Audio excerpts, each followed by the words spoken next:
warahmatullahi wabarakatuh. Waalaikumsalam warahmatullahi wabarakatuh. Om Swastiastu. Om Swastiastu. Namo Buddhaya. Namo Buddhaya. Salam sehat bagi kita semua.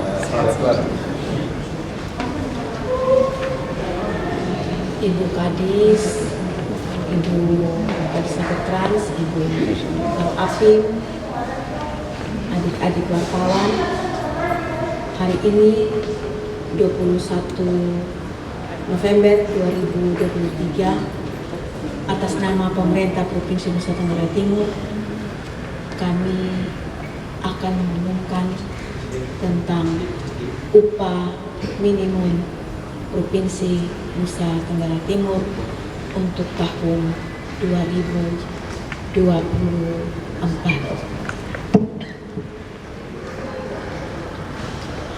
Dasar penetapan upah minimum Provinsi NTT adalah yang pertama memperhatikan Surat Edaran Menteri Ketenagakerjaan Republik Indonesia nomor B data M garing 243 garing HI titik 01 titik 00 garing 11 garing 2023 tanggal 15 November 2023 tentang penyampaian informasi tata cara penetapan upah minimum tahun 2024 serta tata kondisi ekonomi dan ketenagakerjaan untuk penetapan upah minimum tahun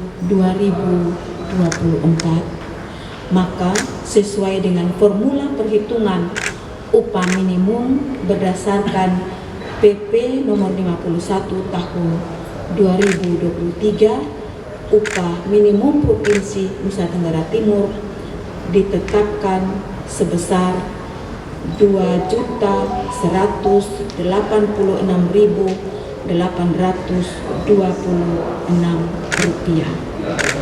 Penetapan upah ini ditetapkan dengan keputusan penjabat gubernur nomor 355 garing Kep garing HK garing 2023 tanggal 20 November 2023 dan upah minimum Provinsi NTT yang semula berjumlah Rp2.123.994 mengalami kenaikan 2,96%, yakni sebesar Rp60.832 sehingga berjumlah Rp2.186.826 untuk tahun 2024. Harapan kami semoga dengan upah ini dapat dimanfaatkan untuk kebutuhan secara minimal bagi para pekerja, buruh dan pekerja. Dan upah ini berlaku sebagai dasar berlaku bagi para pekerja yang bekerja di bawah 1 tahun. Tetapi selebihnya akan disesuaikan dengan kekuatan kemampuan para pengupah atau di mana tempat pekerja itu berada, sehingga diharapkan semua pengupah memiliki struktur dan skala penetapan upah untuk pekerjanya. Jadi untuk para pekerja disesuaikan dengan upah para pekerja disesuaikan dengan kemampuan dari tempat di mana dia bekerja. Demikian yang dapat kami sampaikan. Selamat siang. Ada pertanyaan? Silakan. Baik, selamat siang. Pertanyaan kepada pemerintah provinsi Seki di Dinas Tenaga Kerja. Bagaimana pengawasan dan evaluasi terhadap pengupahan bagi para pekerja dari pemberi kerja? Karena pengupahan ini kadang-kadang juga akan disesuaikan dengan kemampuan keuangan di diberi kerja tidak memenuhi syarat yang diberikan oleh provinsi. Mungkin tanggapan di muka.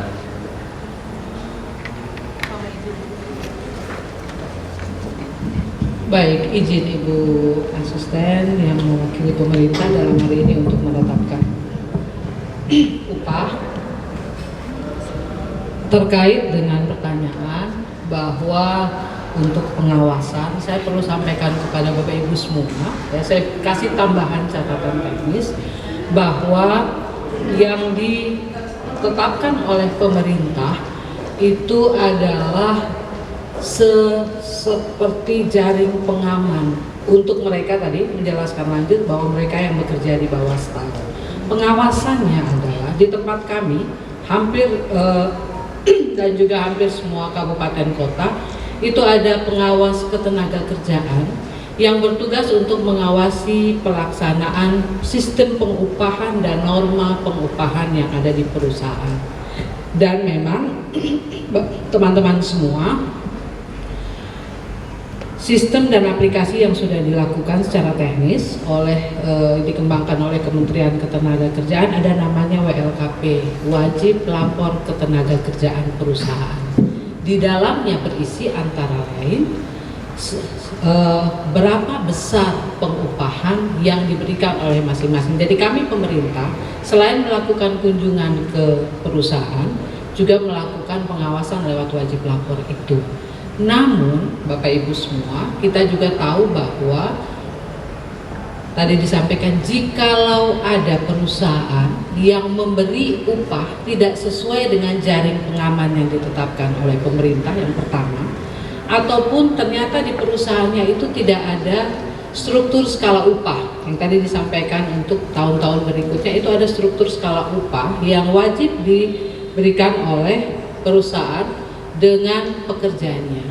Nah, jikalau ada seperti itu, ya teman-teman, kami berikan kami berkoordinasi lewat lembaga tripartit yang mana di situ ada serikat pekerja, serikat buruh, ada Apindo dan ada pemerintah yang juga bisa menyampaikan pengaduan kepada pemerintah. Jadi sistem pengawasan yang dilakukan selain dilakukan oleh pejabat fungsional untuk pengawas ketenagakerjaan, juga dilakukan oleh serikat pekerja dan serikat buruh dapat memberi pengaduan atau mengajukan pengaduan kepada dinas.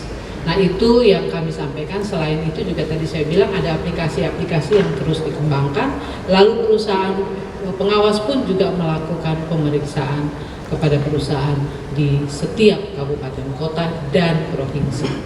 Mungkin itu Pak. Oke? Masih ada lagi, tapi saya mau suara perempuan. Ya, Ibu, mungkin ini terkait upah minimum di kabupaten kota itu nanti mengacu juga dengan UMP provinsi ini, juga dengan mungkin permintaan dari buruh kenaikan 15%, respon dari pemerintah seperti apa? Terima kasih, Bu.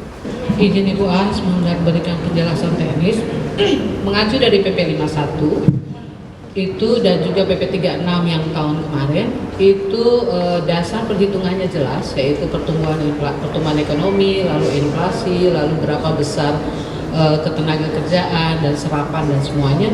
Tetapi tahun ini ya dia ada perhitungan variabel yang menjadi pemilihan dari Dewan Pengupahan. Jadi saya mau kasih tahu kepada teman-teman semua, penetapan dan perhitungan dan analisa tentang besaran upah di suatu daerah, entah itu provinsi maupun kabupaten, itu dilakukan oleh sidang Dewan Pengupahan yang isinya adalah tripartit tadi, dan pemerintah itu banyak sekali perangkat daerah yang turut bergabung di dalam Dewan Pengupahan. Dan dalam perhitungan itu mengacu PP 51 yang disampaikan Ibu As tadi.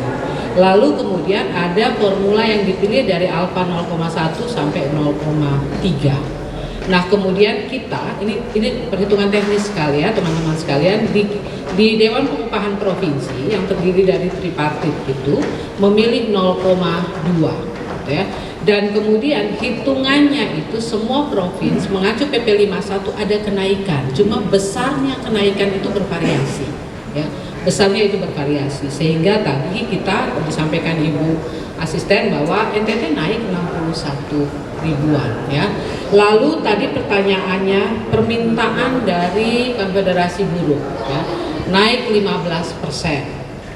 Teman-teman sekalian, itu permintaan, tetapi ketika kita masuk kepada PP 51 peraturan pemerintah tidak seperti itu bacaannya ya, tidak seperti itu bacaannya. Dan kemudian Dewan Pengupahan itu selain isinya Apindo juga ada isinya Serikat Buruh. Dan tentu kita juga perlu menjaga Bapak Ibu semua, karena tadi saya disampaikan Ibu Asisten bahwa ini untuk penetapan upah yang di bawah setahun. Tentu kita juga harus memperhitungkan pertumbuhan ekonomi, daya beli dan sebagainya. Yang paling penting pemerintah itu ada di tengah. Dia menjaga kesejahteraan pekerja sehingga ada jaring pengaman yang harus terus dijaga. Lalu dia juga harus menjaga iklim investasi daerah. Sehingga kalau terlalu tinggi penetapan atau permintaan dari buruh, tapi kalau perusahaan tidak mampu, investasi tidak mampu, lalu kemudian gulung tikar, PHK, masalah baru lagi. Jadi harapan kami adalah, dan pemerintah pusat ya ikut memastikan bahwa di daerah-daerah itu penetapannya mengacu pada PP 51. Kita tidak boleh keluar dari peraturan pemerintah ya. Mungkin itu saja. Terima kasih banyak. Baik, saya pikir sudah ada perwakilannya, ada laki-laki, ada perempuan. Adik-adik wartawan yang terkasih, demikianlah penjelasan. Mari kita terus bersinergi untuk memberikan yang terbaik bagi para pekerja-pekerja kita. Salam, salve, assalamualaikum warahmatullahi wabarakatuh. Om Santi Santi Santi Om. Namo Buddhaya. Salam sehat bagi kita semua.